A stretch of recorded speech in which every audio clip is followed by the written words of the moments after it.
Right now, though, are you okay?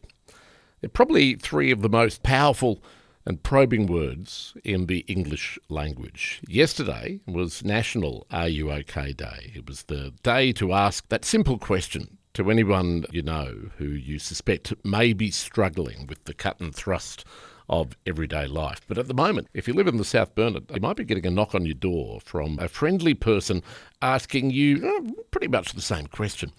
A new project being rolled out across the South Burnett at the moment is all about chatting with you about your mental health and helping to link you with wellbeing services in your area.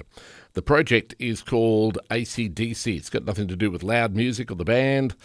It's assisting communities through direct connection, ACDC. It's been put together by Community Mental Health Australia. And Bill Guy is the CEO. Bill Guy, good morning. Welcome. Good morning, David. How are you? Bill, I'm really, really well. I marvel at because obviously this is not the first time this project has been rolled out, and we'll talk about that in a moment, but I marvel at the crew that you have who do this, because essentially, like I mentioned Are You OK Day, because, you know, that's such a hard question to ask for people that they know, friends and family. How much harder is it for a stranger to go up and knock on someone's door and ask that? Tell me about that process. Yeah, great question, David. And indeed, it's both harder and easier. And you're absolutely right. It's a great segue to Are You OK? This is Are You OK? In depth, delivered door to door. And it is.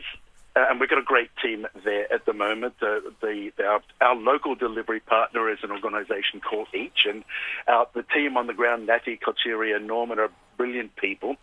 And it's amazing. When you actually are talking to somebody you don't know, sometimes you're willing to talk about stuff that you wouldn't talk about with friends and family. It's like the stranger on the train that you might have met once in your life. You told them all your life secrets and felt really good from the conversation, and you're not so inhibited by what it is people, family and friends might actually think about you. At the same time, it's hard going each person and to tune into them and then spend maybe an hour, maybe, that long, sometimes even 2 hours, and then go to another person.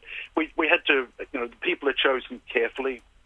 They're from the local community. They've had the 2 weeks training and ongoing support, and usually got a bit of a background in mental health and well-being. And we use that. We have to be very careful with language as well too. Some people sort of are a bit triggered by the word mental health, so you have to choose your words carefully. And certainly in First People's world, the better focus is social and emotional well-being. And South Burnett, it's a bit of a segue for me to say that South Burnett's quite a mixed area. So we're in Cherbourg particularly, and Mergen and Kingaroy, and they're quite different areas in terms of the population, and so we have to calibrate how we approach and how we have those conversations. But lots to say about it. So in each area, you mentioned that the people who are on your team to do this task in each area, they're actually from the area. So does that mean that when you go to Cherbourg, you found people from Cherbourg to do that work, or not necessarily? They're from the South Burnett area. Right. So they are. It is the same three people there, and we have people particularly in the team there that identify as first peoples, which really helps in the Cherbourg area. And particularly in the Cherbourg area, we had our materials crafted and worked with some of the local people, because we don't want to be an outside, the old cliche of an outside organisation coming in. So we got some brilliant artwork by artists, Robert and Robin Langdon. They're local Cherbourg community members and Waka Waka artists, and that really helps give it a local flavour as well too. But it's the same people across there, so it'll be an interesting challenge for them how they go in those three different areas.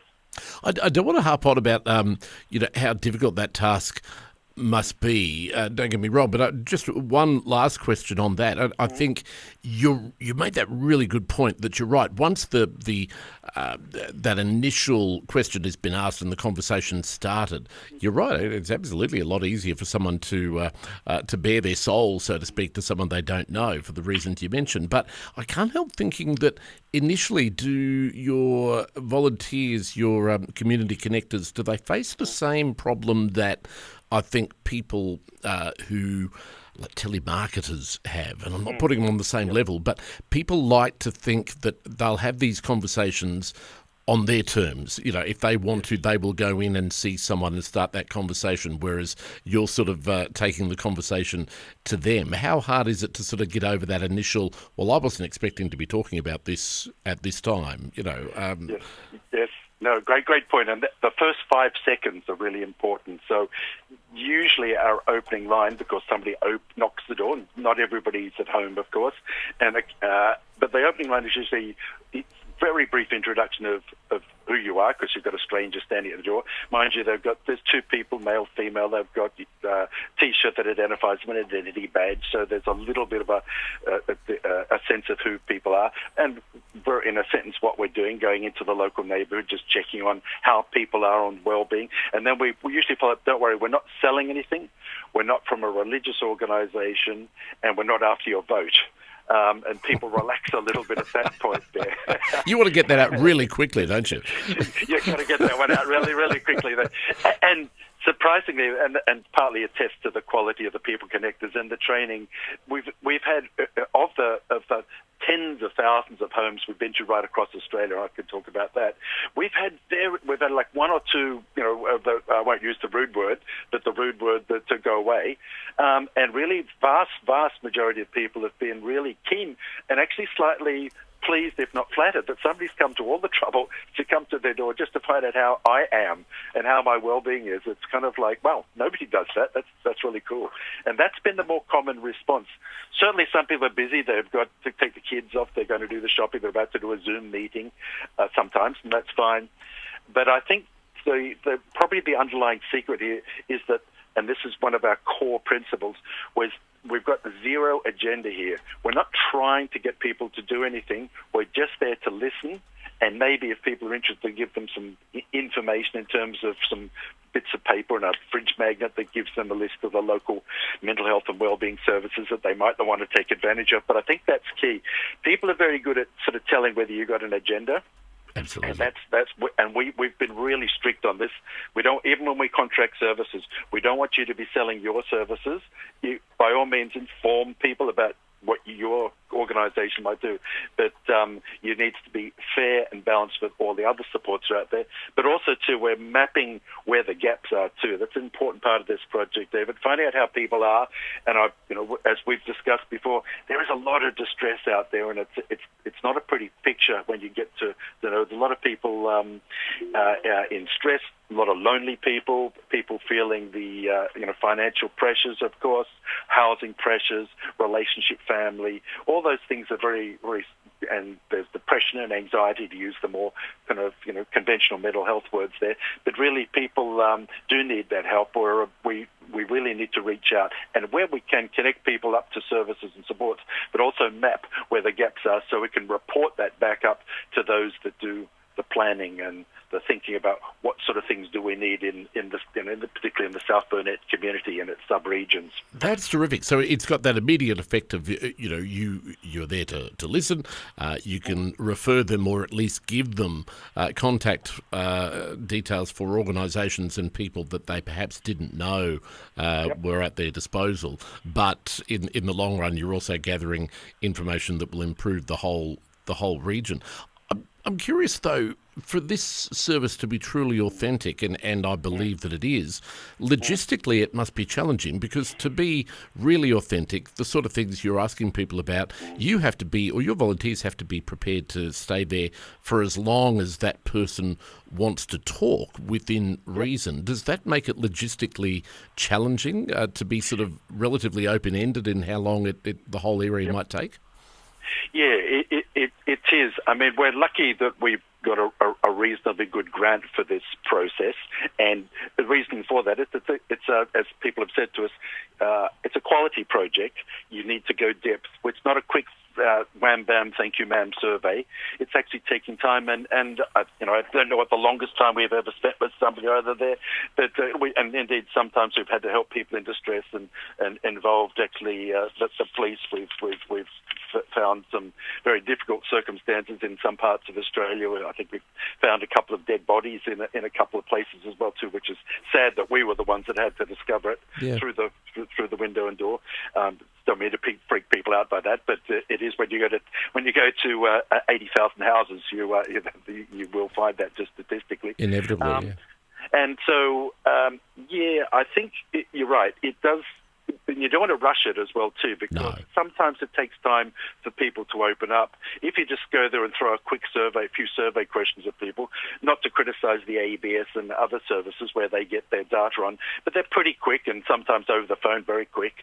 This is taking time, giving people space and giving them the opportunity, particularly to yarn in some communities and have a bit of a chat and take time. We don't go inside. It's important for people to realise we've made that decision earlier on for overall safety reasons, and even though lots of people have invited us in for a cup of tea.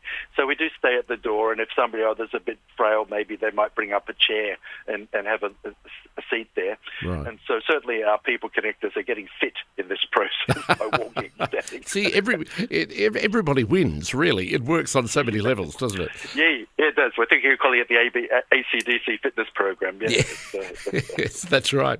Bill, I think it's tremendous. Just finally, have you done the door-to-door, the people connecting part yourself? Yes, we did. In the early stage, it's the old story, eat at your own restaurant first. And so we went out there and did a lot of trial and error in a couple of communities, mainly in Sydney. We went out to some parts of Sydney where that was challenging in terms of the socio-demographics, so that we put ourselves in challenging situations, and we developed it. It's a very rewarding experience in some ways. It is tiring and demanding, but it is great. And people can see the history and the results if they want to go to our website. There is Community Mental Health Australia, as you said, and each state has its own member of community mental health. And in Australia, it's the Queensland Alliance for Mental Health, a great organisation.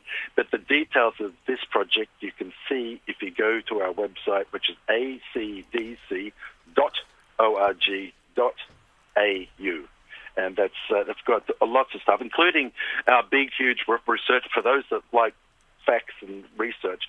We've partnered with the Centre for Social Impact, which is a consortium of 5 universities, and they've done a really great in-depth research of all our findings, and it's continuing on. We'll have our final report, but there's for those that have got a sleep problem, there's a 120-page research report and a 120-page evaluation report, but there's also a 20-page summary report. So for those that like to think of like their facts, and then it's all there. Plus a 3-minute video for those that just want to get the gist of it as well. Yeah. Fair enough. You've catered to everyone, every possible attention span. That's great. Bill, just absolutely finally, the last time I spoke to you, this program, you had your ACDC sort of volunteers, people connectors in around Toowoomba.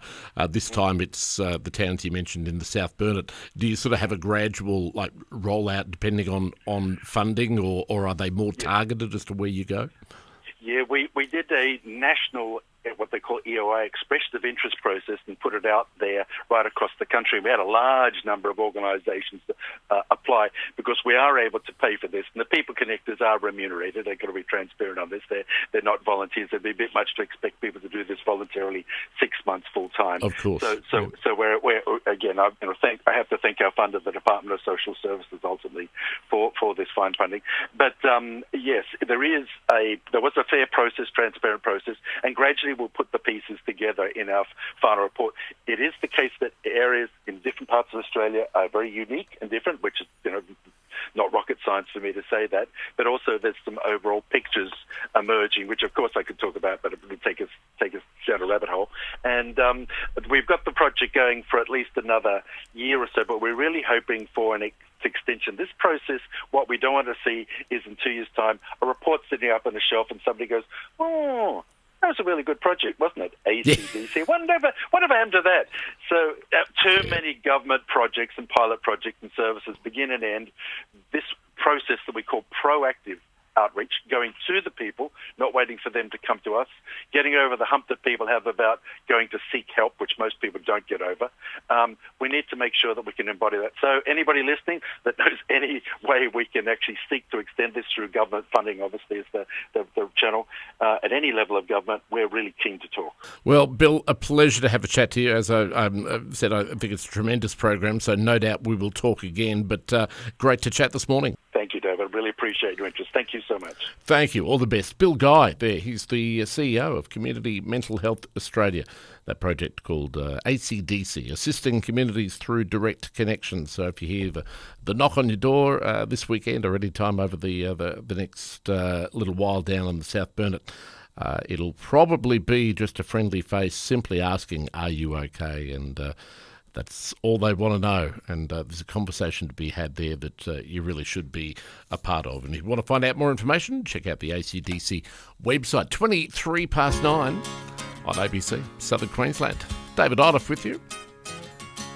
We'll find out what's coming up after 10 o'clock with Kemi Maguire shortly. Great show coming to the Empire. I'll tell you about that too.